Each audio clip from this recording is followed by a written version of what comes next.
चेंबूरमध्ये शाळकरी मुलांच्या बसवर मोठं झाड कोसळलं. 11 वर्षीय विद्यार्थ्याचा उपचारादरम्यान मृत्यू तर 4 विद्यार्थी जखमी. बसमध्ये एकूण 13 जण होते.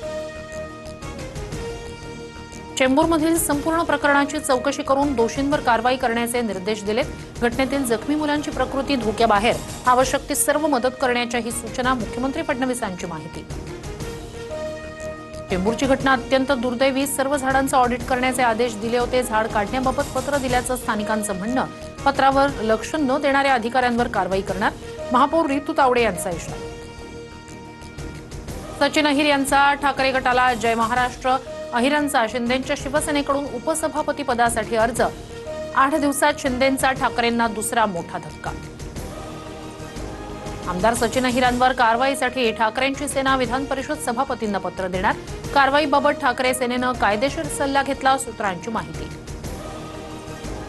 जाणाऱ्यांना शिव्या देण्यापेक्षा आत्मचिंतन करा. मवियाच्या काळात फडणवीसांविरोधात षडयंत्र रचलं गेलं. आता पुतना मावशीचं प्रेम उतू चाललंय. उपमुख्यमंत्री शिंदेंची उद्धव ठाकरेंवर टीका. हे ऑपरेशन टायगर नसून ऑपरेशन फडणवीस. भाजप उपऱ्यांना डोक्यावर बसवतंय. कुणी आलं गेलं तरी फरक पडत नाही. सचिन अहिर यांच्या शिंदे सेनेतील प्रवेशानंतर आदित्य ठाकरेंचा निशाणा. खरं ऑपरेशन अजून बाकी. आदित्य ठाकरे वगळून सर्व आमदार शिवसेनेत येणार. मंत्री संजय शिरसाट यांचा मोठा दावा.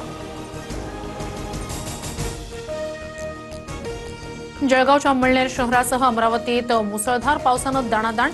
बाजारपेठांसह रस्त्यावर पाणी साचलं. घरांमध्ये पाणी शिरल्यानं जनजीवन विस्कळीत. अमरावतीत पुढील 4 दिवस पावसाचा जोर कायम राहणार.